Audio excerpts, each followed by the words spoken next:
what happened. So let me just get a couple things alive and well before we jump back into everything. I rebooted the stream into everything. All right, looks like that's there. So let me share a couple different links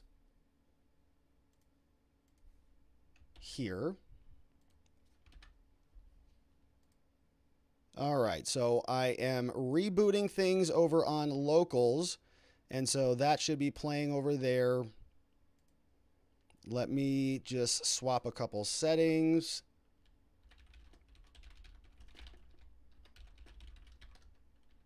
All right, so there it is. So DG McBride's over on locals, says it's just restarted. Got that.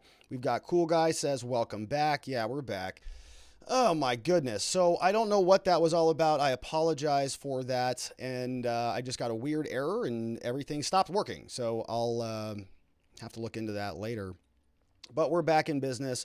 We are over on YouTube. Geomancy Games is over there. We're back up there. Just Cows is there. So we're back on YouTube, but we're not over on Rumble because I didn't have time to reset up a stream there. It requires an extra step that takes about 10 minutes, unfortunately. So I did not turn that back on. So it will not be on Rumble. It is on locals. It is on YouTube. It looks like we're on Twitch. Let's see. It should not be back up on YouTube. I can't imagine. I'm sorry, on Rumble. I can't imagine. Well, maybe it is. I don't know. Oh, maybe it is. Well, how about that? If it is, then it looks like it might actually be over there. Okay. That's funny. Somebody, Shade says, did you leave your power cords over at the hotel? No, I didn't. Don't know what that was all about. I apologize. All right. So let's get back into it.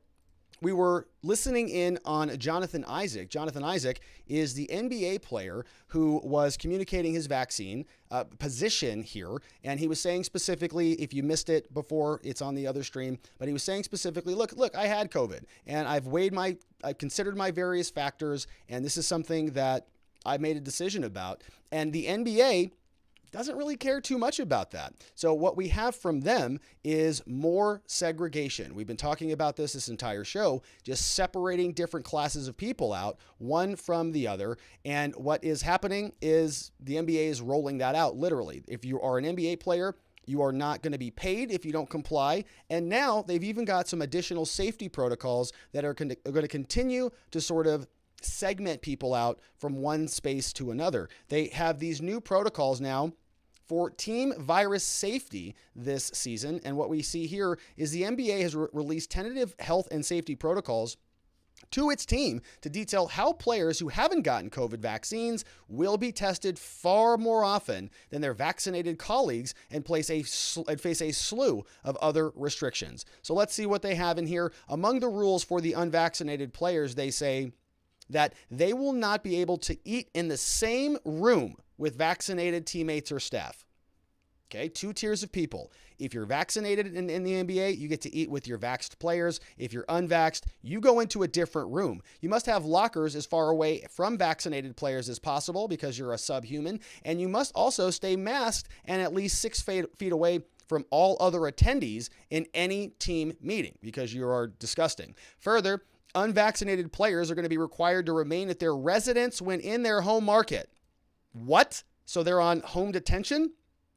They're going to be required to remain at their residence when in their home market. So if you're an NBA player and you're in Arizona and you're, here, there's practice that's going on, there's, different meetings and things like that, you are on home detention now. You are in home confinement. If you want to continue to be an NBA star, you cannot leave. So that's very interesting. We do that in other areas in this country. It's called criminal law. We put people on home detention instead of jail. So that's what's coming to the NBA. They were told that these were just part of the draft rules, a copy of which was obtained by the Associated Press. They will also need to stay on team hotel properties when on the road. In both cases, there are limited permissible exceptions, like, going to buy groceries, taking the children to school, and the like.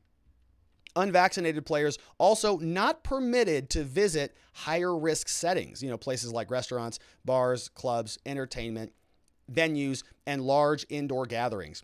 And so those came out September 29th, just a couple days after Isaac came out and said that that was his official position. Yeah, it sounds like that might be racial segregation. I mean, it's kind of like literally segregation. And, I don't know who else is going to, how these divisions are going to unfold, but it sounds sort of like separate but equal, maybe separate but unequal. Really, really grotesque stuff. But that's what's going to the NBA. It's coming to airlines near you. And they're very excited about that. Let's see what you have to say about this over at watchingthewatchers.locals.com, where the questions are coming in. Make sure that we've got these queued up. Had to make some adjustments when we got booted off there. So let's see where this started out today. Got to queue some of these questions back up. All right. Let's see. We have our first one here from Jim Crow Joe. Says, come on, man. You dark-skinned fellas better get that shot in the arm. You heard your representatives saying not to ask what's in it when it first came out. My patience is running thin. That's from Jim Crow Joe. Yeah, Jim Crow laws. You can talk about the McCarthy era. You can talk about the Salem witch trials. You can talk about the Nazis and the Jews. Whatever you want to talk about, it's in that same vein.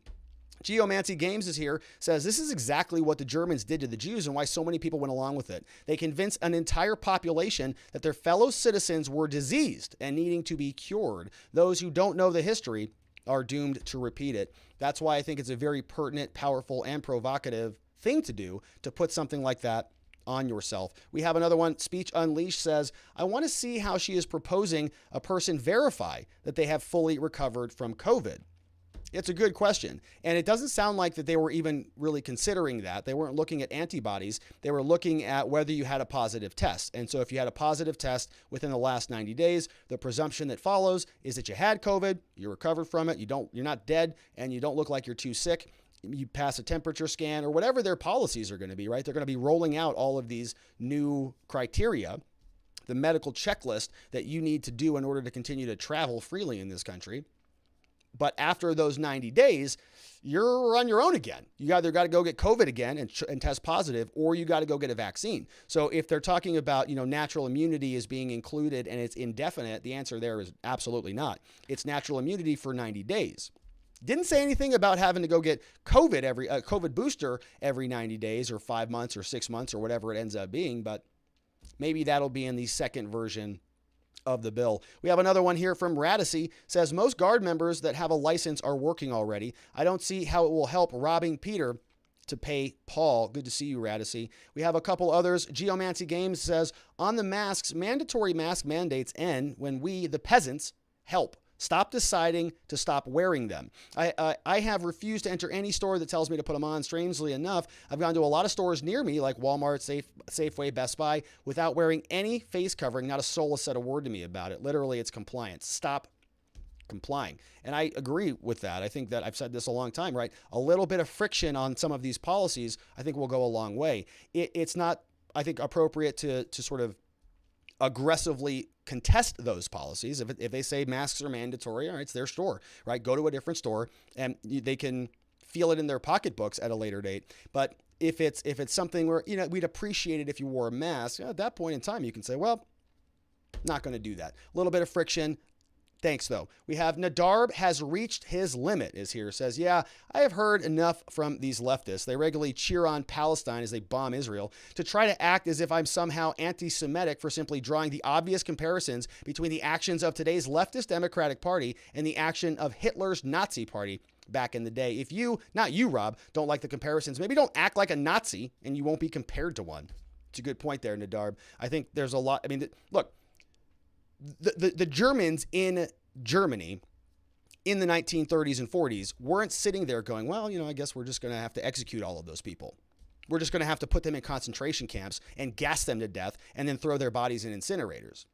Well, that sounds reasonable. Nobody was having that conversation. It was a bunch of people sitting around going, well, there are problems in society. I'm hungry. My family needs some support. There are leaders in charge. Seems like we're part of a democracy. Like this was being elected. Everybody else is consenting with this. Okay, so we're just going to sort of, move things around in society. They have been a problem historically. And so now we're just going to justify it. And we're going to continue to sort of create our own little diluted world where we're going to create a fantasy land. And what happens then? Terrible, horrible, awful things happened.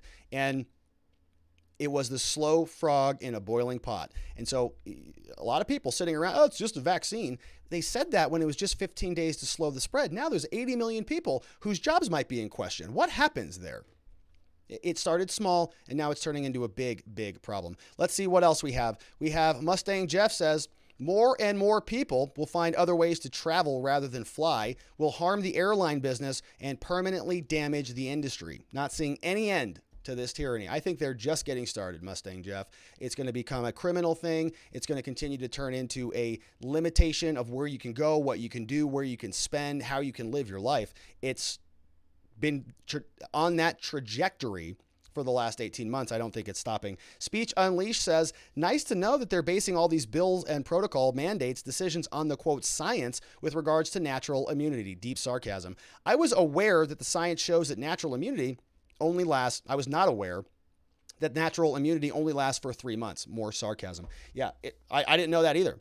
But apparently Feinstein knows that. And so that is what made it into her bill. We have another one over here. Let's see. This one came in from Jay Heath. Says in Seattle and King County, starting October 25th, you have to be fully vaccinated to see movies, grocery shopping, eat at restaurants. I have to drive to another county to enjoy my life and be free. So sick of these mandates. Stop punishing those who are unvaccinated. Yeah, it's the mandates, right? Stop. I totally agree with you.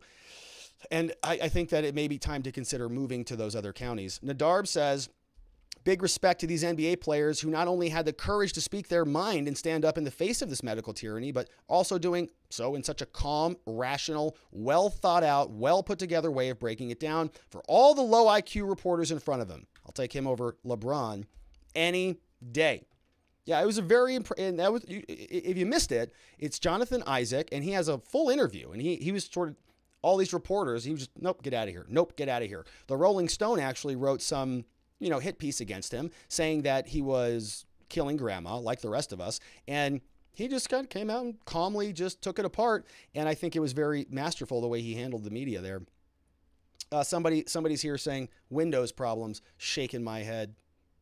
Probably should get a Mac, I guess. We have Soul Viking says the segregation of players will not fly after more voices come out to give their opinions. It's like literal segregation. Vaxxed over here, unvaxxed over there. And you don't get paid if you're over there. Lauren, and you don't get paid. You want to make a slavery analogy there? Wow. How about that? Lauren S. says, ask yourself, what has your vax done for you? I can't say that. We got to be careful with that, with some of the comments, but yeah, it's a good point, Lauren S. D. Rod says, is everyone making money off the vaccinations? Is the whole country 83% invested in Moderna and Pfizer, and this is why we're forcing vaccines? They've made a lot of money. We've talked about it here on the show. Moderna, I think in Q4 of 2020, was producing about $220 million a quarter. Now they're about $4 billion a quarter. Wonder what happened there. Oh yeah. Their product has been mandated and there's no liability for them in many situations. And so, yeah, it's a great business model. Get it while it's good. Greg Murat is here, says, I'm a bit confused. Why are the fully vaccinated people afraid of the unvaccinated? If you're fully vaccinated, you have nothing to worry about, right? Well, because that's what Joe Biden had to use in order to find some sort of justification to mandate it. If it's not a danger, well, what's the justification for mandating it? That's why in one of his 6-point plans, one of those plans was protecting the vaccinated from the unvaccinated. Because if that wasn't a thing, then what is the tooth? What teeth does a mandate have? Why do you need to do it? If you're not dangerous to the vaccinated, which I think is official CDC guidance. I don't know. Got to go see from them what they say about that. But if you're vaxxed and you're basically protected, then why do you have to mandate everybody else get it? You wouldn't, because they're protected. So just go get it and you'll be protected. You don't have to worry about it. But it wouldn't fly in courts. So he had to make up some justification for that. All the vaccinated people are now in danger by the unvaccinated. I don't know. I don't get it either. All right, we have a couple more. Ice Wolf says, good to have you back home. Good to hear from you, Ice Wolf. Thanks for being here. It is good to be back home, and it's good to have my computer problems again. We have another one here from Vienticus Prime says, so the other day I got bored as I usually do, decided to do some math because math is fun. I looked at the CDC website, totaled up the recorded cases over the past 14 days, then doubled that number to account for people who aren't reported, then took that number, added 10% for margin of error. I took that last number and divided it by the population as per the census website. The number that I got was 1.18%. So you can follow the math there and jump to your own conclusions. Thanks for doing that, Venticus. Save me from having to do any math, which is always a good thing. We have Geomancy is here, says, just wait until they set up checkpoints requiring proof before you cross state lines. Yeah, like DUI checkpoints. Like if you want to go into California, when I drive from from Arizona to California, I take the I-8 or the I-10 and I get over there, and there are oftentimes Border Patrol checkpoints. And you just kind of drive on through. They look in there. All right, you can go through here. You're not a danger to us, so you can just come on through here. And sometimes they'll stop you and look around and, ask you some questions. And so that's just for, I think, illegal immigration or for, drug peddle. I don't know what it's for, other than maybe they just want to be there to show you that they're there. But they are doing something there, and you can just imagine where this might go. Well, if you get on an airplane from Arizona to California, you got to show that you're vaccinated. Californians, they're really concerned about that. So they want to make sure that all of the Joe Rogans and everybody who has already left there, they don't come back. So they're going to make sure that if you're crossing in on an airplane, you got to show your papers. Why would that not be the same case if you're coming over across a car? Got to show it, because there's a lot of hypochondriacs over there. Let's see what else. We have one from Mama Goob is here, says the 3-month span for natural immunity is because you literally can't be vaxxed until 3 months after you recover from COVID. Is that real? If that's true, that's just amazing. That's amazing. All right, let's see what else we've got. Tweak says, hey, Rob, this may be a little off topic, but can you spread the word about Naperville Fire Department's legal battle? Here is a link to their fundraiser. I'm sure that they would really appreciate it. Could you please share it with the audience in order to let them know where they can go if they want to support the cause? Sharing the link because it's very, very helpful. I think I'm going to do a segment on that entire thing. And let's pull up this Give, Send, Go just so we can take a look here. This is what it looks like.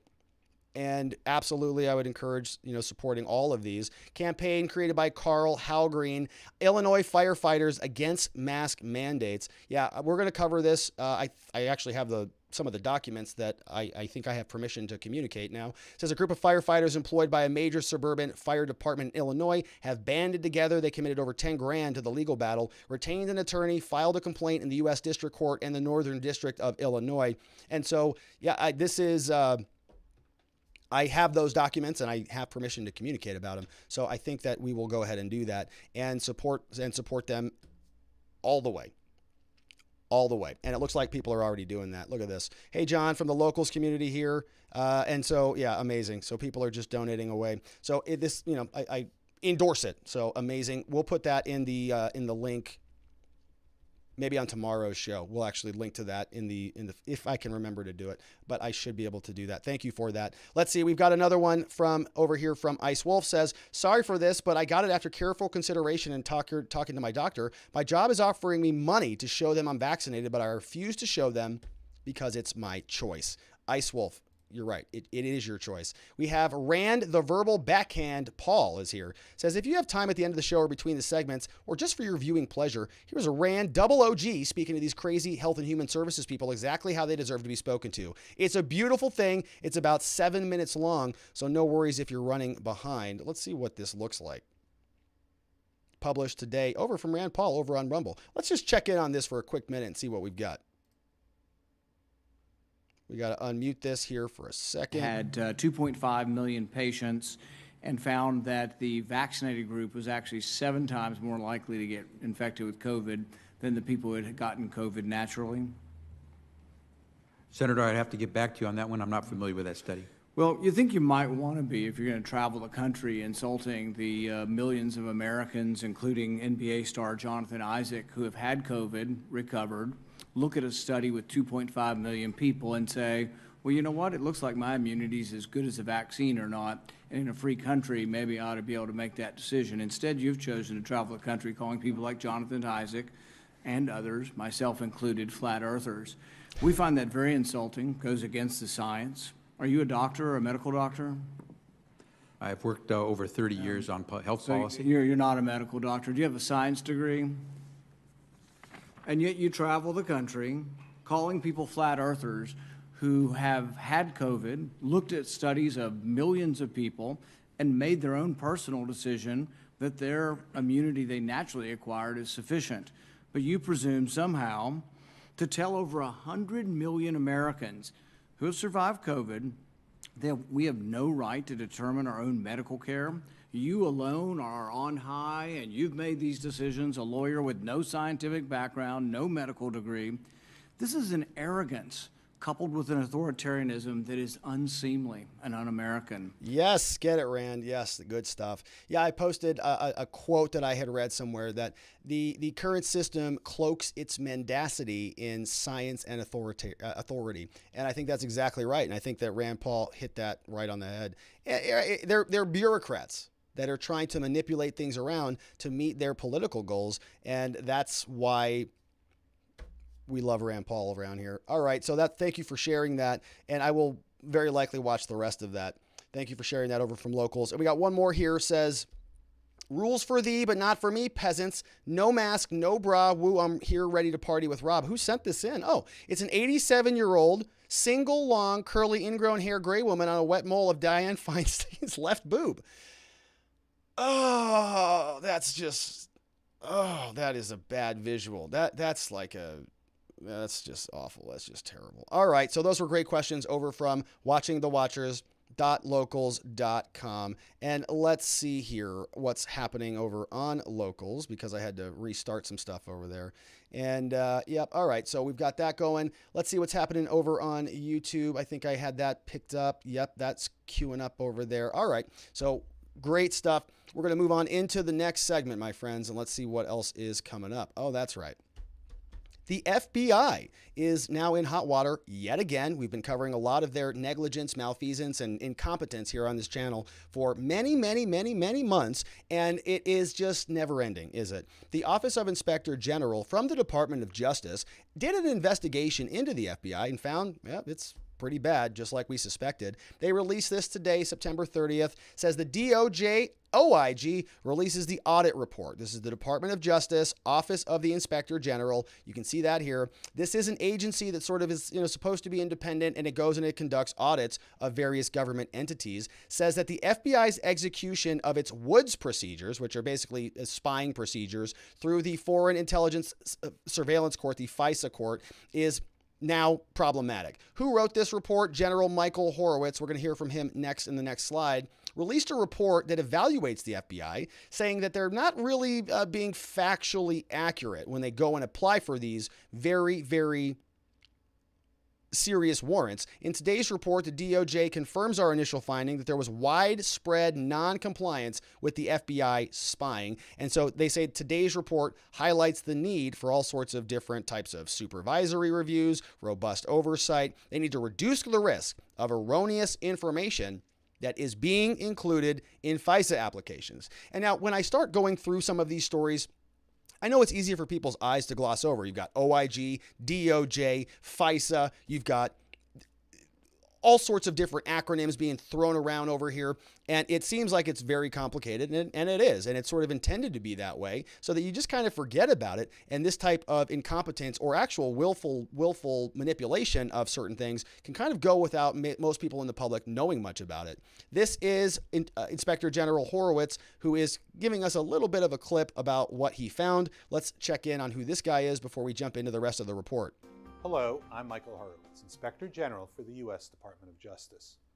Today, my office released a report concerning the FBI's execution of its factual accuracy procedures for FISA applications, called the Woods procedures, during the period from fiscal year 2015 to fiscal year 2019. The FBI's Woods procedures are designed to ensure FISA applications are scrupulously accurate, as required by FBI policy. Today's report details extensive non-compliance with the Woods procedures during this time period. We first identified concerns with the Woods procedures during our review of the FBI's Crossfire hurricane investigation. We immediately initiated this audit to determine whether the errors we saw in that review were more widespread.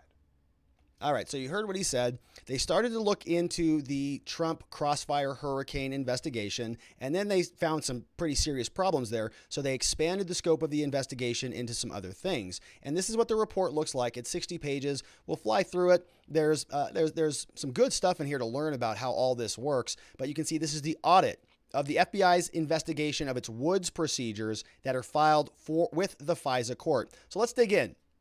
What are we talking about here? The introduction is telling us one of the most intrusive tools that the FBI uses to conduct U.S. security is court-authorized physical search and or electronic surveillance pursuant to FISA, which is the Foreign Intelligence Surveillance Act. Tool allows for the covert collection of foreign intelligence from foreign powers or agents of foreign powers. And so remember, if you're a U.S. citizen, you have a ton of rights that are all promised to you under the Bill of Rights, and that includes a lot of right to privacy that the courts have recognized all for centuries now.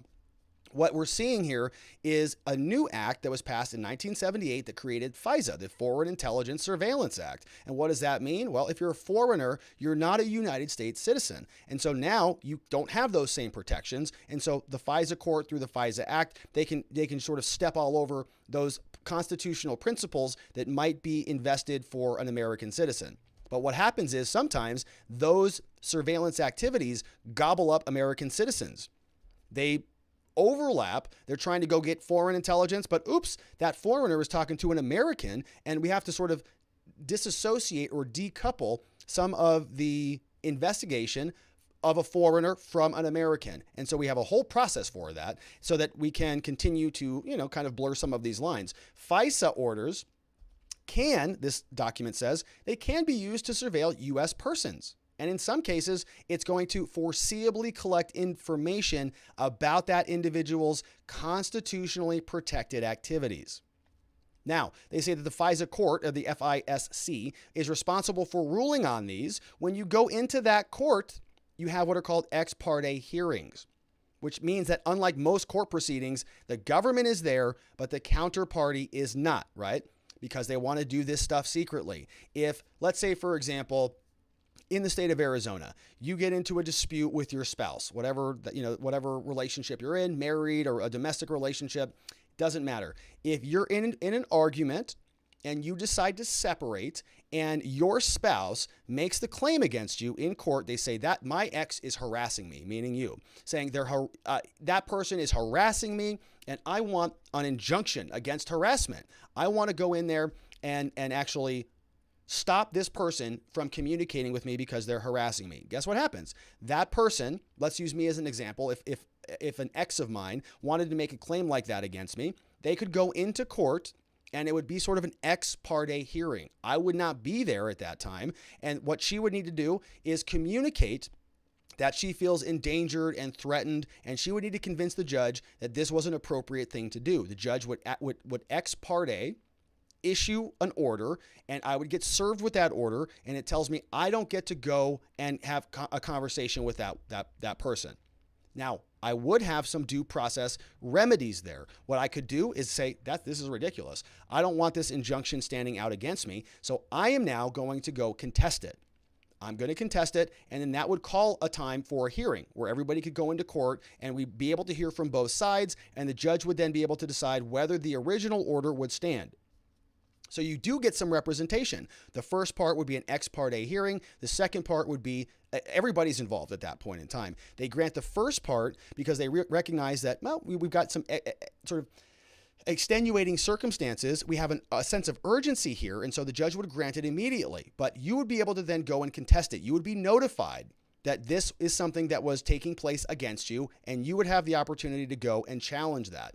Not happening here. This is all silent. It's all spying. And so they can't let you know, oh, hey, by the way, we're now surveilling you. And so all of this stuff happens behind closed doors. It all happens ex parte, which means it's just one side, the U.S. government. So now you've got the U.S. government saying, oh, we're honest and truthful. They go into the FISA court, which is the U.S. government, and they're saying, oh, yeah, you look honest and truthful. And so we're just going to go ahead and grant you whatever the hell you want and just pass that through, because anybody who's on the other side of this doesn't even ever know about it. So how do you find if anything was wrong?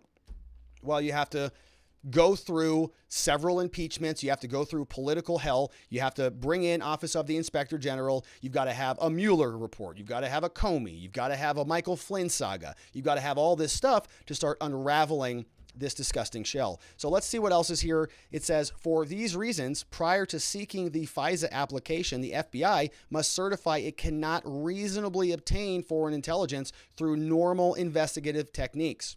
So they have to communicate with the DOJ that they really, really, really need this stuff so that they can protect privacy and civil liberties against the needs to gather foreign intelligence. So if the intelligence community had their way, right, they would just have access to everything. They would have, your everything tapped, everything monitored, which is basically where they want this to go, right? If you have a vaccine passport, or if you have anything that is, data, you can imagine that somebody's keeping track of all this stuff, and that it's going to be, sort of escalated into whatever it is that the government wants to do with it.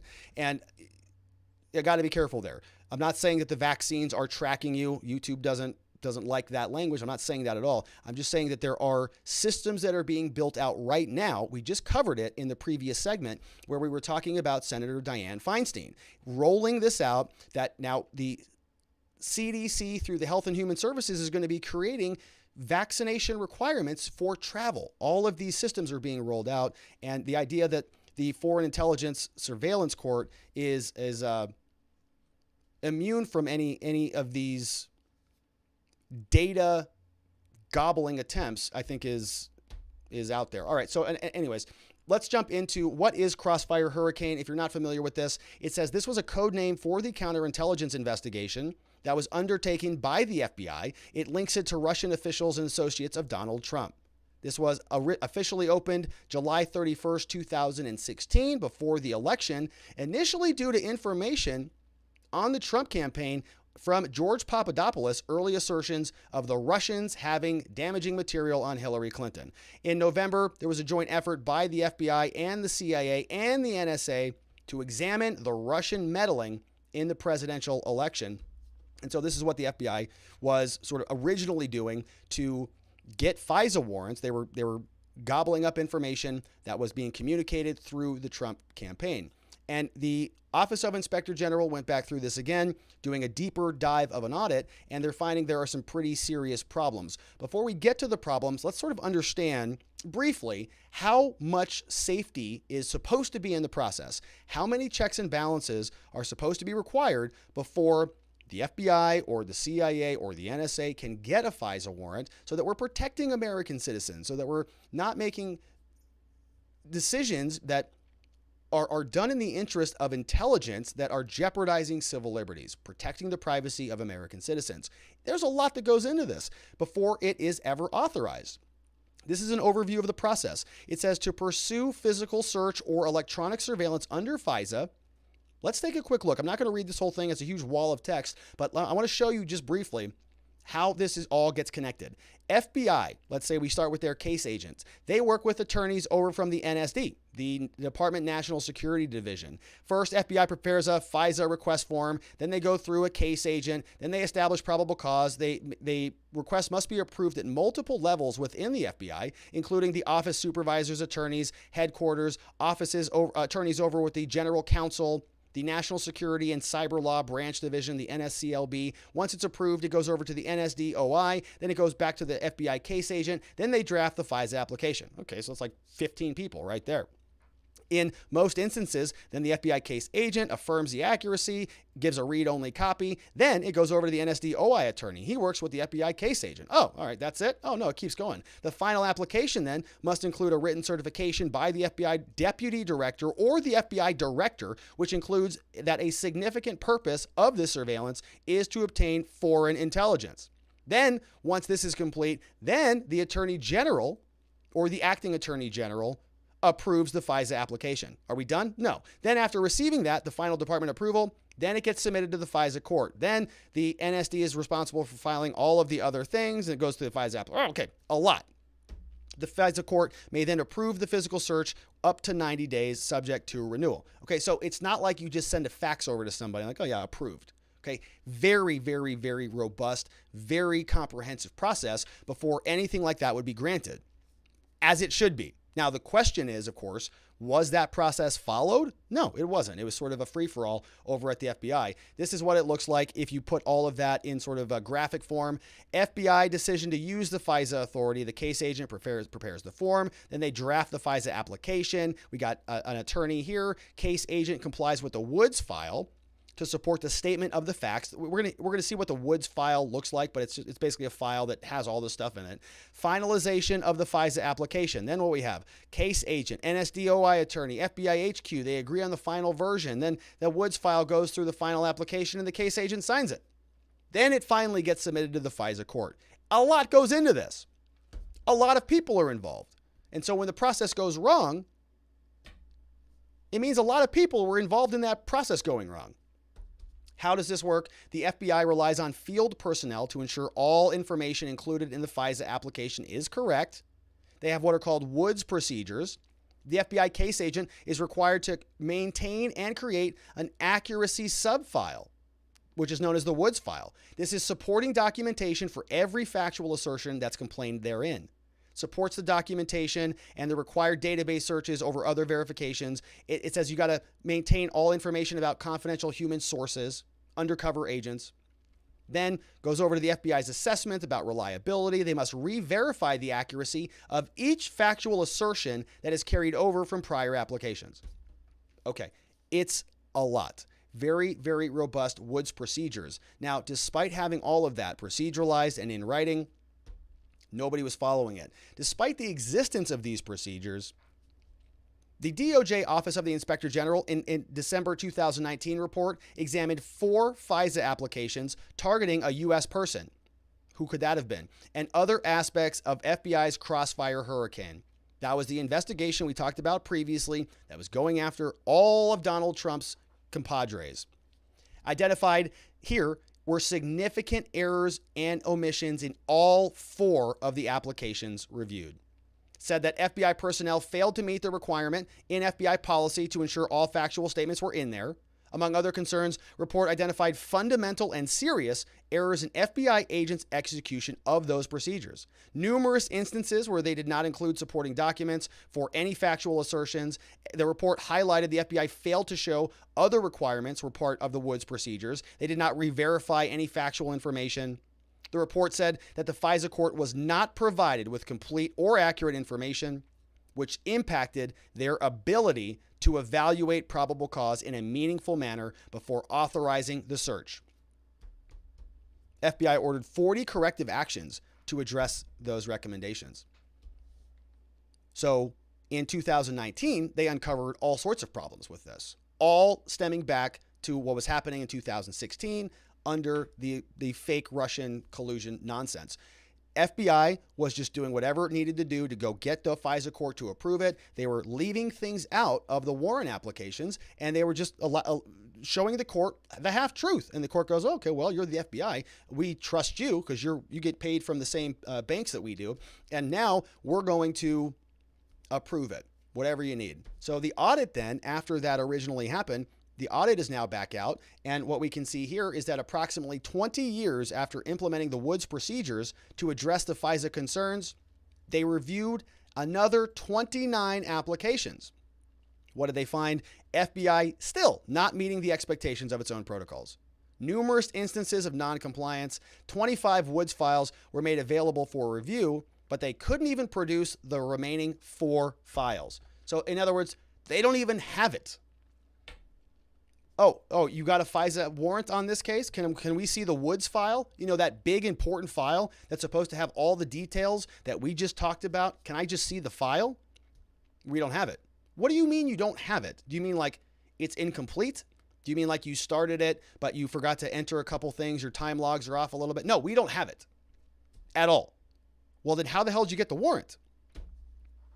Good question. Now, quick summation of some of the errors. You can see figure 2 shows us that the FBI's non-compliance with these procedures, we had 209 errors in the Fisa applications, 209 instances of unsupported, inaccurate, or omitted information in 29 Fisa applications. Unsupported, inaccurate, or omitted information. So just not lies, all right? Lies. They were lying by omission, or they were just outright lying, right?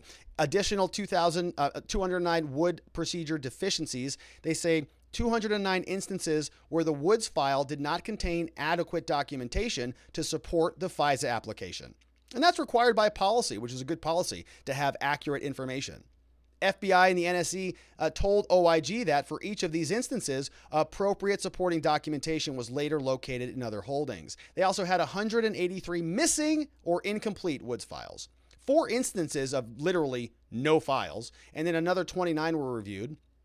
179 instances where they were associated with applications were either missing or in whole or in part. It's a free-for-all over there at the FBI. You get a FISA warrant. You get a FISA warrant. You get a FISA warrant. Whatever you need. Now, we also can see there's even more errors. Here's a summary of the 205 errors that are deemed non-material. So these are sort of smaller errors. Those are the previous ones we covered were massive.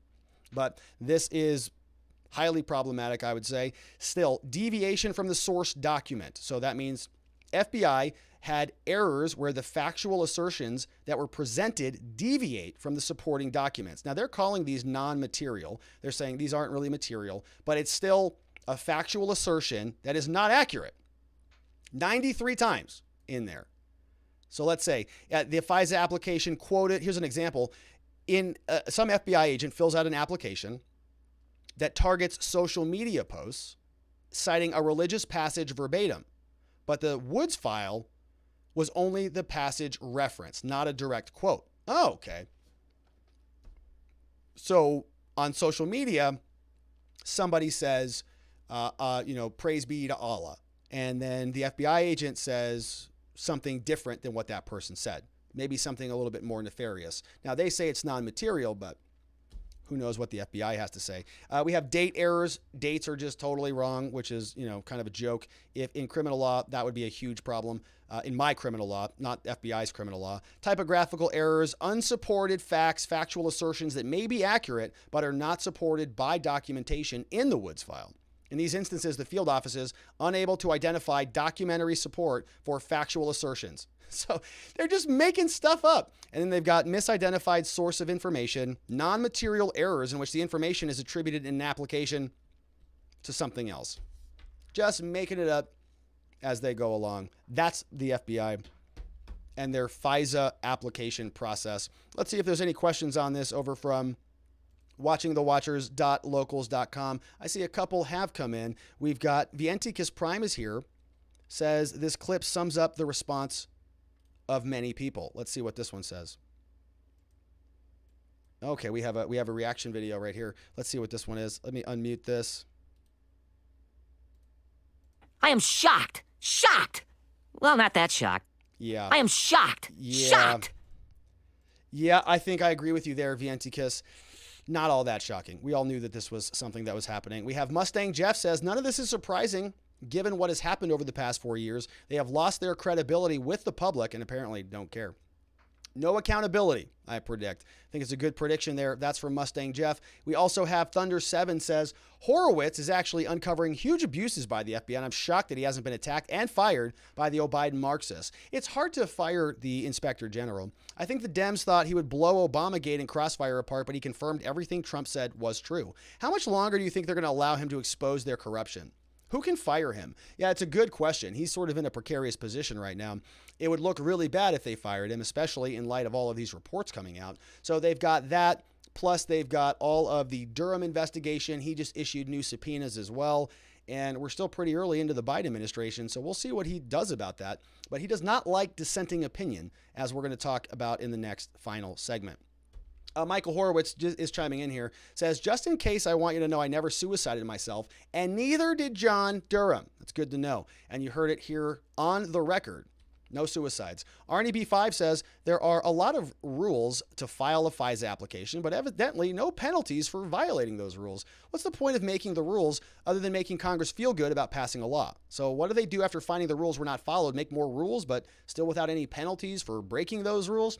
It's a good question. Arnie, I don't do any FISA work, right? I've never been in that court, don't have any experience there. But I can tell you in criminal law, generally speaking, when the government does something unconstitutional, you get that portion of the case or the case entirely thrown out.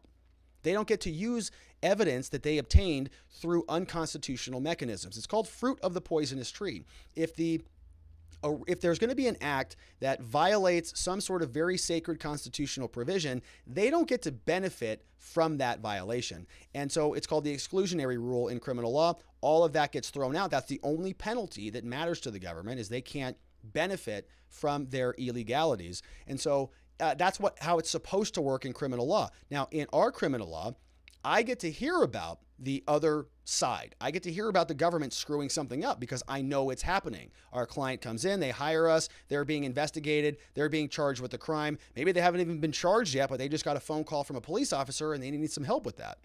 So we get to be involved in this process. So if there's a warrant that's executed, we get to say, I want to see that. And I want to see exactly what you put in the affidavit. And I want to contest this later down the line in the pretrial process. Because there's due process, there's oversight that happens there. That's not the case with the FISA court. It's all secret. It's all behind closed doors. And the courts just rubber stamp anything that comes through. So how can you challenge or contest that? How can you penalize the government and make it so their improprieties have long-lasting penalties and consequences for them if you can't even see those improprieties? You can't even call them out on it, which is why it's so reprehensible. Let's see what else we've got. Nadler's dirty diaper is here. Ugh, sick. Says, I am now 28 pounds. I need to be changed, preferably before the Senate debate on the important infrastructure bill. P.S. The FBI has the highest integrity and procedural compliance. I am attorney in addition to being a diaper. Jerry Nadler. Will somebody change him? I mean, good Lord. He's at 28 pounds now. It goes up every show. He's been going on for several months, and he kind of walks like he's got about 28 pounds in there. So I don't doubt that for a minute. Somebody call Nancy. Tell her to put her cocktail down and go change Nadler's diaper. All right. Nadarb says, well, hopefully no rank and file officers come out and demand accountability of the leadership, because then they would have to really start punishing people. That's from Nadarb. Yeah, and the FBI's been in a lot of hot water, I think for very good reason. We've seen what they did with the alleged Governor Whitmer hoax thing, where the FBI agent was pretty heavily involved in that. We saw all the feds showed up at that other, Save America rally or whatever that was. And the list goes on and on. And they've been playing Where's Waldo for the last 9 months to try to find all the January 6th protesters. So, not good. Geomancy Game says, evil will continue to do evil. Nothing will change. That's from Geomancy. I'm hopeful that things do change. I think that's part of why I enjoy doing the show and communicating with everybody here, is because it feels like a lot of us are thinking about the next step in the evolution of this country. And so even though the feds and the federal government and all of our traditional institutions may be crumbling around us, doesn't mean that you can't have pockets of liberty where life is dramatically better than the old system. And I think that's where a lot of our camaraderie stems from, is a lot of us are thinking that way. Those were great questions over from watchingthewatchers.locals.com. I appreciate all of your support there. All right, we've got one more segment on the show today, and it looks like things are not crashing all around me. Our computer systems are good. So let's jump into it, shall we? Lieutenant Colonel Stuart Scheller Jr. is still in the brig. He was arrested by the Marines, and he's now being held with some questionable charges. We want to see if these are accusations or formal charges, but the point stands, he is still currently in custody. We've covered this story for some time here on the show, and now we're starting to see some outrage. A lot of Americans are very upset about this, and Republican congressional leaders are now signing off on a letter to try to get Colonel Scheller out of custody. And so I want to dig in. We'll start off with a headline from the Washington Post saying that this Marine officer criticized senior leaders. Now he's in the brig. Marine Lieutenant Colonel who publicly criticized the Biden administration. So keep that in mind, a public criticism for last month's chaotic evacuation of Afghanistan is now in the military brig. Why? Violated a gag order last weekend. His parents said in a short statement, his parents were on not on Hannity, they were on Tucker Carlson last night, and they were very compelling. They were very upset about this. And the father was very, very communicative about what was happening here. He said, yeah, look, my son, he made a video about this. They came out and they told him he can't talk anymore. So I want to stop right there. The military came out and said, you're not allowed to talk anymore. Now, you might say, well, he's a member of the military, and you'd be right? And you have to sort of follow certain rules and certain procedures. And you can even think about this in your business, right? If you own a business or you work for somebody, it's not really ideal to have people just go out there and say whatever they want, run their mouth against their leaders. And so you can understand that dynamic. You might even agree with the soldier, and you might say, listen, I agree with everything you're saying, but you're in the military, so you can't say those things because of the chain of command. And especially if they're going to give you a gag order, you certainly then can't violate that. And by doing so, you're necessarily going to find yourself in the brig. You're violating a direct order.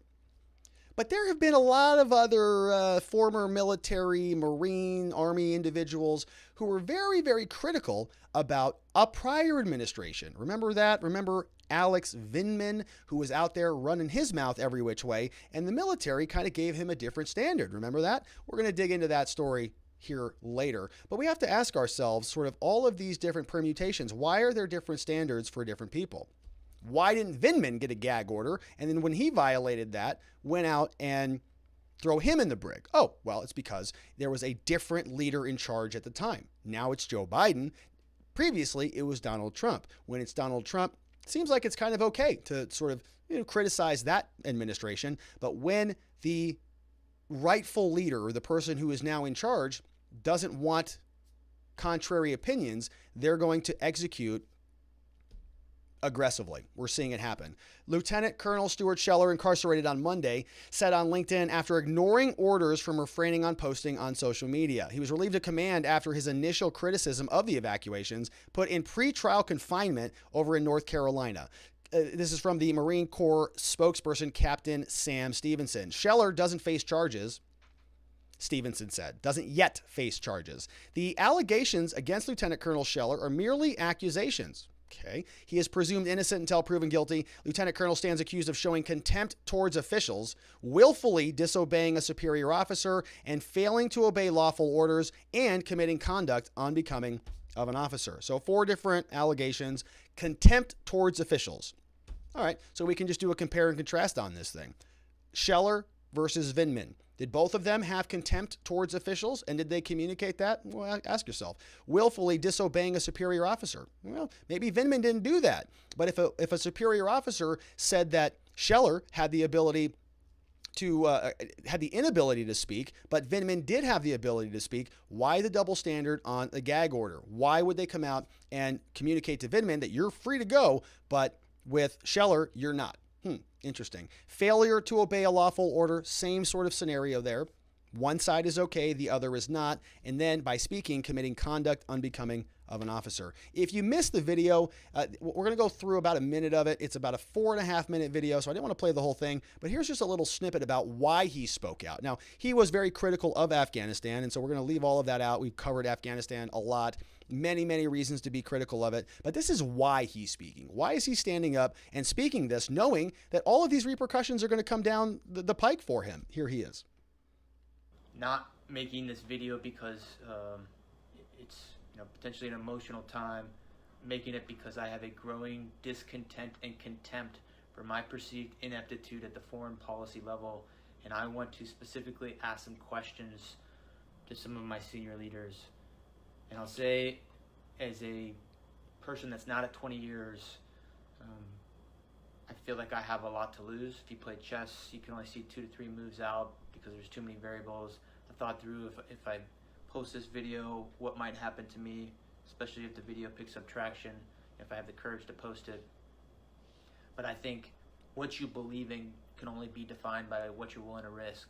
So if I'm willing to risk my current battalion commander seat, my retirement, my family's stability to say some of the things that I want to say, I think it gives me some moral high ground to demand the same honesty, integrity, accountability from my senior leaders. All right, so that's why he was speaking out. Now, a lot of people, I see some even comments over in the chat. Yeah, what about Milley? What about McKenzie? What about anybody else who is sort of belittling Donald Trump or speaking out about their commander? And so, yeah, it's a fair question. Why are the standards different from one administration to another? I guess might be a reason, but it's still a military standard, and it's seeming like it's becoming very political very quickly. Thomas Massey is a representative. He said that I am asking the U.S. Marine Corps Commandant to release Lieutenant Colonel Stuart Scheller from pretrial confinement. This is the letter that him and his colleagues signed. This letter is going over to General David Berger over at the Marine Corps, as well as Major General David Bly, staff judge advocate to the commandant of the Marine Corps. It says, regarding the removal of Lieutenant Colonel Stuart Scheller, the purpose of this letter is to request an expedited review and removal of Scheller from pre-trial confinement. As you know, according to the rule of court-martial law, it outlines that within 24, 48, and 72 hours of confinement, the service member's commander must make a determination or show just cause that it is reasonably foreseeable the service member will not appear at trial, pre-trial hearing, or investigation, or will engage in serious criminal misconduct, and that lesser forms of restraint are inadequate. So what he's saying here, he's sort of talking about release conditions. Right? It's a due process conversation. If somebody is taken into custody, they are relieved of their liberty, they're relieved of freedom. And so there are checks and balances in place to make sure that somebody is looking at that. Right? Back before we had the Bill of Rights, they would just say, well, we're just going to arrest you and we're going to hold you until trial. Oh, great. When's trial? 35 years from now. Yeah, we're backed up. Courts are full. Sorry. It's the Count of Monte Cristo. He's going to throw him in the prison indefinitely and never get out. So here, the Marines are saying, well, you've got 24-hour checkpoint, 48-hour checkpoint, 72-hour checkpoint, and the only reason that you should be keeping somebody in custody, because we want to remember that we always default to the presumption of innocence, we default to freedom, and so the idea is if you're going to keep them in custody, there better be a damn good reason to do it. It needs to be something serious, like we know this guy's not going to show back up at trial. We know that if we let him out, he's going to engage in serious criminal conduct. And that anything else we do to stop those things from happening, it's not sufficient. It's the same arguments we've had with a lot of these January 6th defendants, right? They're sort of puffing up a lot of the reason why they're not letting them out of custody. They're dangerous because they were involved in an insurrection. Okay. But here, what is this guy a danger? Let me see here. We have a rule, RCM 305H2B. Is this guy not going to appear at trial? I'm pretty sure he will. Is he going to engage in serious criminal misconduct? Probably not. Are other forms of restraint inadequate? Maybe on that one. They gave him a gag order and he can't, he's still communicating. So maybe he is violating some sort of, prior restraint, but does that amount to the level of serious criminal misconduct? You might find a judge who says so. In fact, this confinement appears to be simply for messaging, retribution, and convenience. Violation of RCM 305H2B says a person should not be confined as a mere matter of convenience. Right, because this is America. Further, also states that Scheller should be accommodated in the less serious forms of restraint, like home detention. It's good enough for the NBA. They'll lock you down at home if you're unvaccinated.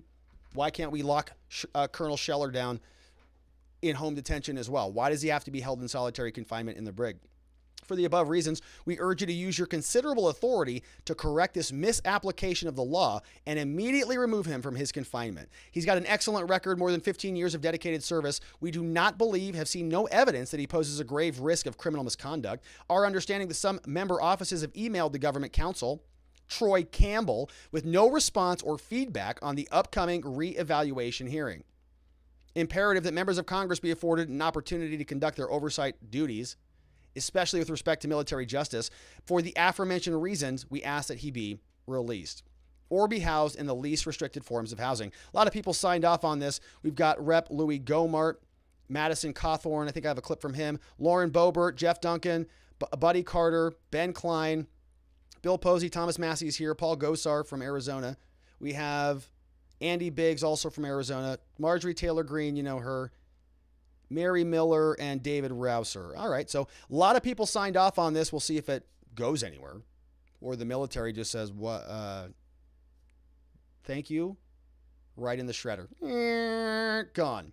Because what do they care? Let's see what Jen Psaki had to say about this here today. And she doesn't know much on this one. You know, she's got answers for everything, not on this one. Here she is. Go ahead.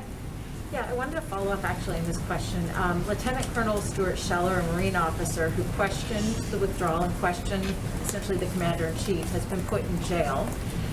Does President Biden believe that that is appropriate, given that President Biden called Lieutenant Colonel Alexander Vindman a hero for speaking out against his commander-in-chief? He even testified on Capitol Hill while in uniform. So how is this different, especially since you just said the president welcomes the candor and the advice of his military advisors? Does the president also see Lieutenant Colonel Stuart Scheller as a hero? I don't have all the details on these circumstances. I understand that's going to be frustrating to you, but we will work to get you an answer on it. Oh, no answers from Jen Psaki. Don't you hate that? Well, I guess, justice delayed is justice denied. Don't have to answer any questions about it if you can just throw them in the brig and not worry about it. But the reporter brought up this gentleman. Remember this guy who got fawning media attention everywhere he went? This was over from the New York Times. Says the Army officer who clashed with Trump over impeachment is sent to retire. White House made clear to the Pentagon officials that Trump did not want to see him promoted. So that's what happens when Donald Trump doesn't like somebody. He just makes sure that they don't get promoted. When another Army officer speaks out against him, the old administration just said, okay, well, you're not supposed to do that. It's not appropriate. Not going to get a promotion. And that's it. In this case, you get arrested, thrown in the brig, and detained maybe indefinitely. Who knows? So we have some more on this story. This all happened back when Vindman, apparently, Colonel Vindman, was a Ukraine expert. He was on Trump's phone call back in July. He was a central element of a later impeachment inquiry. He wrote a book about Trump. He's all this crap. He testified in the House impeachment hearings in uniform. He said it was improper for the president. Well, that sounds like subordination. That means sounds like sort of undermining your superior officer, the commander-in-chief. Yeah, he said it was not appropriate to coerce a foreign country to investigate a political opponent. But then what happened? Donald Trump was mad about it, so they marched him out of the White House by security guards. Trump said that, listen, I'm not happy with him, he told reporters. You think I'm supposed to be happy with him? I'm not. A person familiar with Colonel Vindman's decision said he decided to retire more than 21 years in the Army, right? Because you heard from Scheller, he said, I'm not at my 20 years yet. Vindman was. Vindman went to his year 21 and then decided, I'm just going to become a political hero. And I'm going to go out and undermine my chain of command in the military. Nothing happened to him. He was scheduled to start a term at the Army War College, but then resigned. He said it still needed to be approved. This was from some time ago.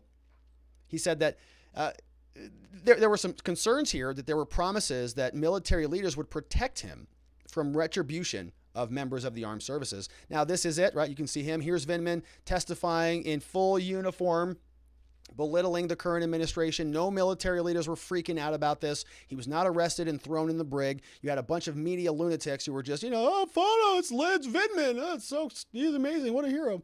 And they're very excited about it. And we got these stories day after day after day after day about what a courageous hero he was. He wrote a book. He went and hung out with Arnold Schwarzenegger, who said, to hell with your freedom. Right? That's what was going on with this guy. A beautiful story about what a just a savior of integrity he is, and nothing happened to him.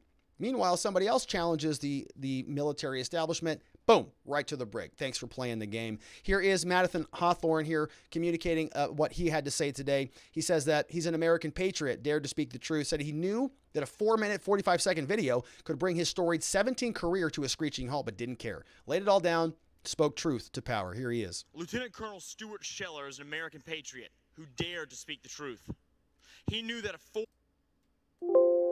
4-minute, 45-second video could bring his storied 17-year career in the United States Marine Corps to a screeching halt, but he did not care. He laid it all down and spoke truth to power. He said what every other service member knew in their heart was true. The incompetence of the Biden White House cost American lives. Their sin was unpardonable and deadly. Lieutenant Colonel Scheller called them out, but they couldn't handle the criticism. He was ordered to undergo mental health screenings because he stood up to incompetence. Today, right now, this very second, he sits behind bars in my home state of North Carolina, shackled in a military brig, while those who orchestrated Biden's incompetent Afghanistan withdrawal walk free. Mr. Speaker, this is a stain on our nation's conscience. Lieutenant Stuart Scheller must be released. With that, I yield back. All right, so that's Madison, I think. All right, and so it's not just ending with Scheller, right? This is continuing on throughout the rest of the military. We have seen repeated stories that the U.S. Armed Services all have to comply with the vaccines or else you're gone, and there's going to be even a dishonorable discharge if you're there. We have seen what's happened to Scheller. He's in the brig for speaking out about this, and it's not done yet. It's always going to continue because now there is another U.S. Marine who says that he is being investigated. Why? Because he went and showed up with Trump at a Donald Trump rally, which is basically the worst thing you can do now. It's basically a threat to America. And so Task and Purpose is reporting this, says a U.S. Marine who said that he rescued a baby at the Kabul airport is being investigated for appearing at a Trump rally. Let's see what this story is about. A Marine says he saved a baby in Kabul by lifting the infant over the walls, is now under investigation for appearing on stage with Donald Trump in Georgia. Egregious. Lance Corporal Hunter Clark, one of the nearly 6,000 troops that were tasked with guarding Kabul, he said that he showed up at a Save America rally in Perry, Georgia. He introduced himself as the guy that pulled that baby over the wall, saying it's definitely probably one of the greatest things I've done in my life. Marine continued, said, I just want to thank all the support from all y'all. It really means a lot. I'm glad to be home now. Clark did not specify when he pulled the baby over the wall. After the story was published, Clark's command said he was not the guy who pulled the baby over the wall. 24th Marine Expeditionary Unit cannot confirm if Clark is one of the other Marines in that video. Also noted there were several other incidents during the evacuation of Afghans handling children to the U.S. troops. So you can see it's already, oh no, he didn't save a baby. He appeared with Trump, but he didn't save that baby. So we got to investigate this. Here's the picture from the rally. You can see there he is on stage. Oh my gosh, and he's by a podium, which means that he might be in close control of America's nuclear silo. But that's not the speaker, the House Speaker podium. That went back to Pelosi. But you can see what's happening there. Now, the command, since he was on that stage with Donald Trump, very upset about this, they're looking into whether he violated the military's ban on active duty troops for engaging in partisan political activity. So the military, they're not too upset about Vindman or anybody else who was challenging the old administration. But now this guy, he's engaging in partisan political activity. Uh-oh. And so the 24th Marine Expeditionary Unit has initiated a command investigation regarding his attendance at the event last week to determine if any DoD policies were violated, said Cochran. Any details pertaining to this incident are not releasable while the investigation is being conducted. Cochran didn't specify, of course, what policies Clark may have violated, but the DoD does not allow active duty troops to speak before a partisan political gathering, including any gathering that promotes a partisan political party, candidate, or cause. You can't go and speak before a partisan political gathering? Well, that's weird, because we've seen a lot of other people do that. So major double standards. Let's see what you have to say about this over from watchingthewatchers.locals.com. Got just a handful, couple questions here. Perry Mason Arias here says, looking like if anybody criticizes the current regime publicly, they become political prisoners. Now that's tyranny. These leftists are becoming more and more authoritarian, and that needs to stop. Yeah, and I'm not sure that it's going to. Brace yourself. We have Speech Unleashed says, scary thing is that it seems like the military has its own legal process, which is vastly different than it is for the civilians. Do those in the military have the same due process timelines as civilians, or is it different for them? So it is different. It's a whole separate criminal code, right? It's the Uniform Code of Military Justice that I don't have much familiarity with, candidly. And it is, they have their own, prosecutors, their own defense attorneys. They've got their entire, system of justice. Now, it is different because it is, a lot of those things are sort of waived, and it's a special, carve out in our judicial code. But I can't imagine that they have anything that's far different from standard due process or from the standard presumption of innocence or any of those things. It just has a different format on how it's actually processed. But It's a great question. Thunder7 says, where is Amnesty International when you need them? Scheller is clearly a political prisoner. Woke General Milley actually colluded with America's number one enemy, China, against Trump, and all Scheller did was call out how incompetent the current Biden military leaders are. Egregious. Free Scheller now. I think it's a good comment. It's massive double standards. If it's inappropriate for one, it should be inappropriate for the other. But of course, that's not how this works anymore. Leafy Bug is here. Says, Rob, you owe me a new laptop, one for grown-ups, so not an Apple. On a show last week, you said General Milley's concerned about white rage. Joe Biden can get some white rage, so Milley in the Oval Office going through his woke training Rolodex to see if he has any de-escalation training. Maybe he can change his pronouns so he doesn't invoke any white rage out of Biden. I spat my coffee out laughing out loud at the thought of this. We are not living through the greatest of times at present, but humor makes it all a lot more tolerable. I appreciate you and your show. I don't even remember saying that, but it sounds like something I would say. Yeah, woke Rolodex, which is just great. I love laughing at my own jokes. It's because I'm, I think I'm hilarious, and not a lot of other people do. I'm glad you do, though, Leafy Bug. I hang out with people sometimes, and I'll crack jokes and just laugh at myself, and they don't really get it. But I'm glad somebody it's landing with somebody. Leafy Bug, thanks for sharing that. Donald Trump is here. Says Lieutenant Scheller is a patriot. Release him immediately, is what he says. We have another one from Super Iron Bob. If Mark Miley was above Vindman in the chain of command, wouldn't Vindman actually been going against his chain of command? Yes. Yes, I think he was, exactly. And that's exactly why they were so enamored with him. They were just thrilled. This guy's a hero. He's a patriot. He's standing up. He's speaking truth to power. He's got a book deal. He's hanging out with Arnold Schwarzenegger because he's speaking against the right political enemy.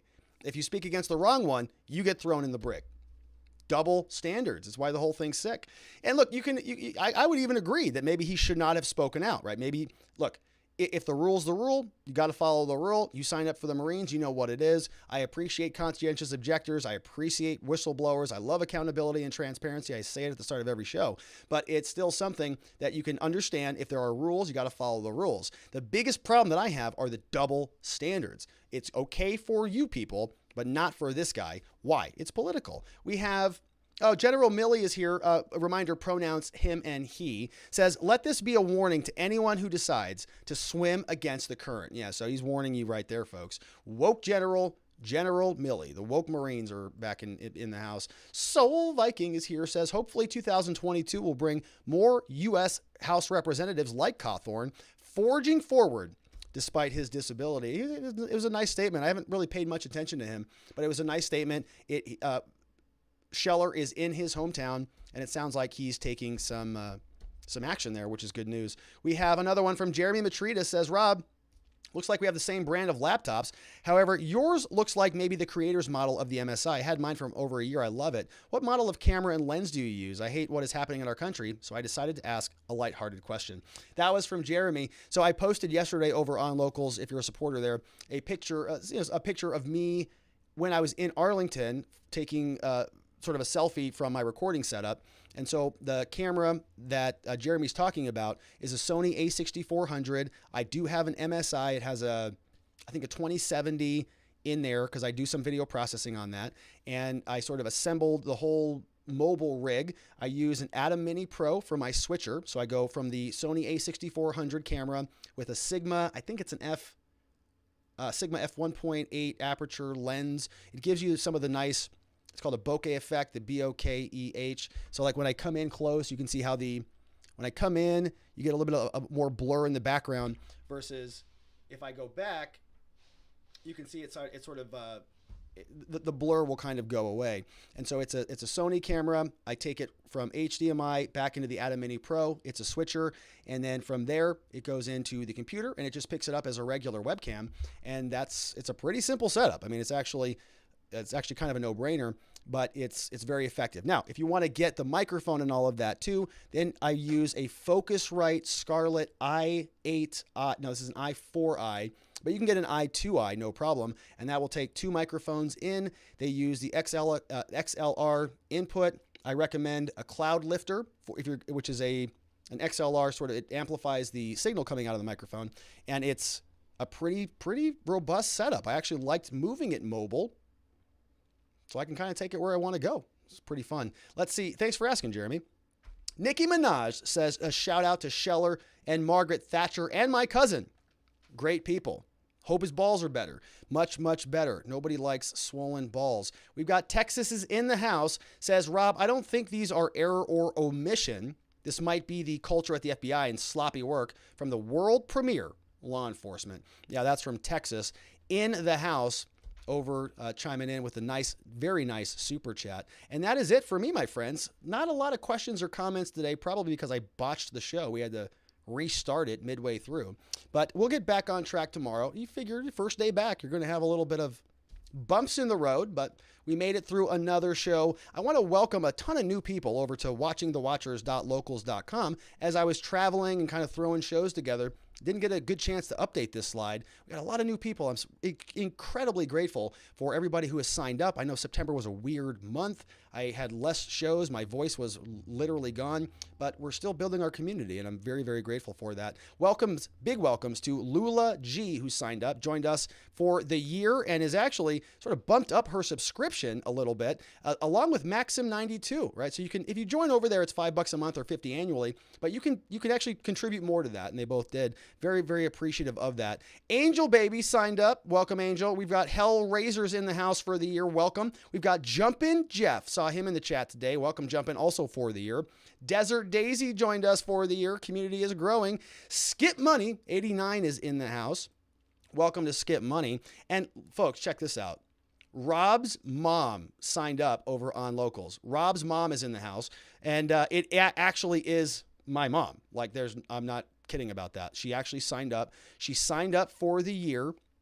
My mother is now a member of watchingthewatchers.locals.com, and she paid for it. No freebies on that one. So welcome, Mother. Very excited to have you a part of our community. We have a lot of things that we can share with this community. I'm grateful that you're there because my mom is an amazing person. A lot of stuff that I can share with you about, some stuff that's been going on privately in our personal life. And we'll probably get to that soon. But welcome, Mama. Thank you for being here. We've got Buzz Dog is also in the house, joined up for the year.